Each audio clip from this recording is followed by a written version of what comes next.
एक गांव था।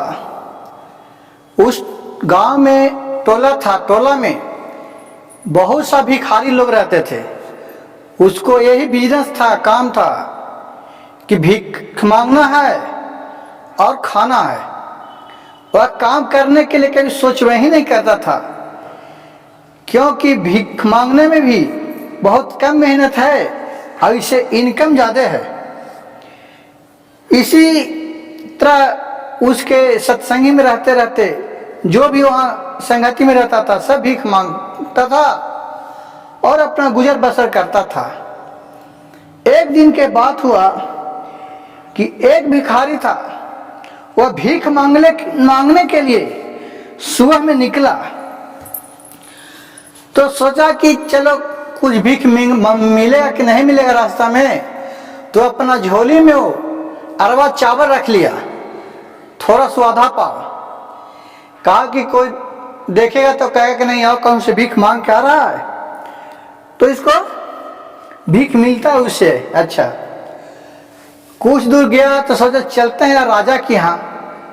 राजा के यहाँ कभी जाय नहीं देता है हमको, वहां भीख मिलेगा। अच्छा, राजा के यहाँ जाने का मन हुआ कि देखिए शिव गुरु का महिमा, वह भोलेनाथ का बहुत ही पुजारी था भीख मंगा जरूर, लेकिन वह मन मन भगवान शिव गुरु का रोज सुबह में और शाम में आराधना करता था। हे प्रभु, हे महादेव, सबको दाता आप ही हैं, मुझे भी जिस तरह निकलते हैं आप भी झोली भरने वाले आप ही हैं।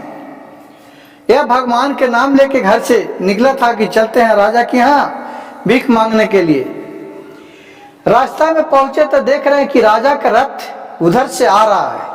देखिए शिव गुरु का महिमा, सुनिए दोस्तों सज्जनों, उनका महिमा कोई नहीं जान सकता है कि क्षण में क्या से क्या कर सकते हैं।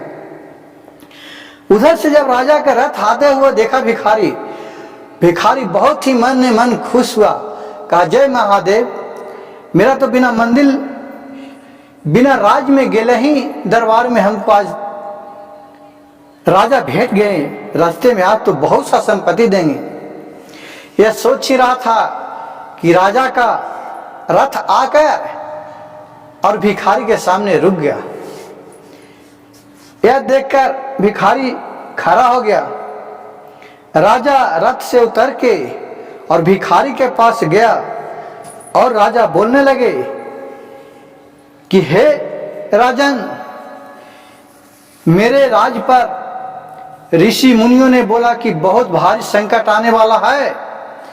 ये तो आज अपने पूरा राज पाठ को त्याग कर और एक भिखारी के रूप में जाके भिक्षा मांग के लाइए तो आपका सारी दोष है जो खत्म हो जाएगा। जे आप कुछ हमको भिक्षा दे दीजिए, मैं भिखारी बन के आपके साथ भिक्षा मांग रहा हूं। यह सोच के वो तो कभी भीख देता था नहीं, वो तो खुद भीख मांगा था।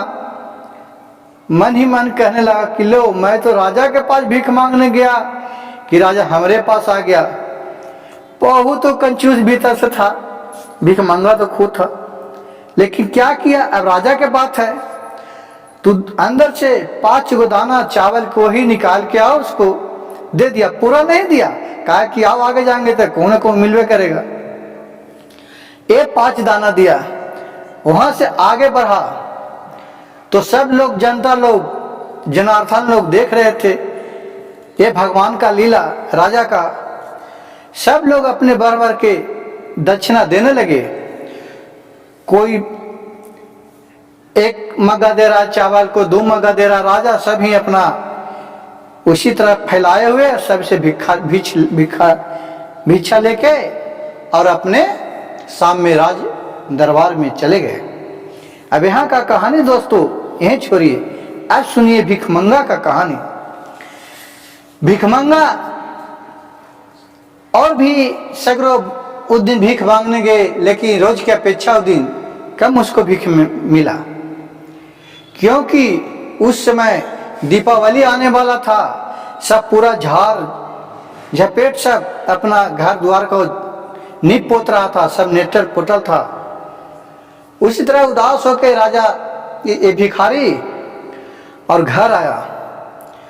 उसका भिखारिन की औरत बोला कि क्या लाए हैं आज? कहा कि लो ना, तो भीख उतना नहीं मिला है, ये चावल लो। चावल अपना उसका पोटली में से लिया। भिखारी की औरत और उल्टा पलटा तो देख रहा है कि उसमें 5 गो सोना का सिक्का है। यह देखकर कहा कि ये कहां से लाए हैं 5 गो सोना का सिक्का? भिखारी यह देखा तो अद्भुत हो गया कि मेरा तो कोई भिक्षा दिया नहीं, तो सोना का सिक्का कैसे आ गया? यह देखकर उसको राजा के बात याद आ गया और वो कस कस के रोने लगा, छाती पीट के करके। अब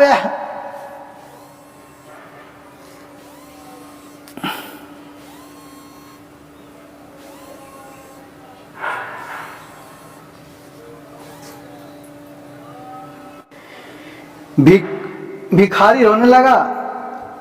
यह देखकर उसका औरत पूछी कि क्यों रो रही हैं? आज तो 5 गो सोना का सिक्का है। इस पर भिखारी बोला कि क्या करें रानी, आज राजा भीख मांगने के लिए निकले थे, तो मैं तो कभी भीख दिया हूं नहीं। मैं क्या भीख मांगते हो? हमसे भीख मांगे तो उनको मैं 5 गो चावल दिया था भीख में, वही 5 गो चावल मेरे में सोना बन गया है। इसका मतलब है रानी कि भिक्षा मांगने वाला से ज्यादा बड़ा होता है भिक्षा देने वाला।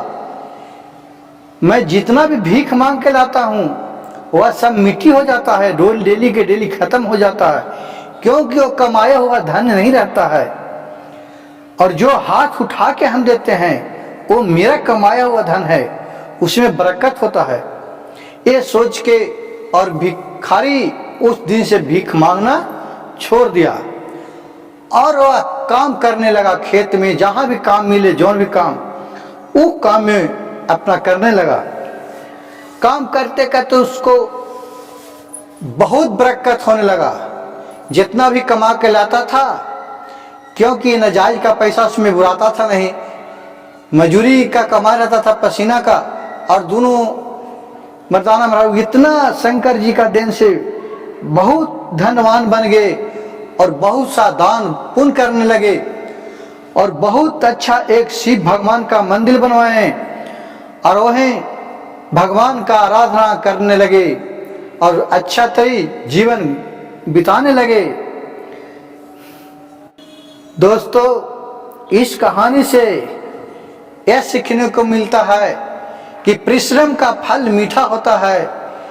जितना आप परिश्रम कीजिएगा उसी तरह से आपको होगा, फल मिलेगा।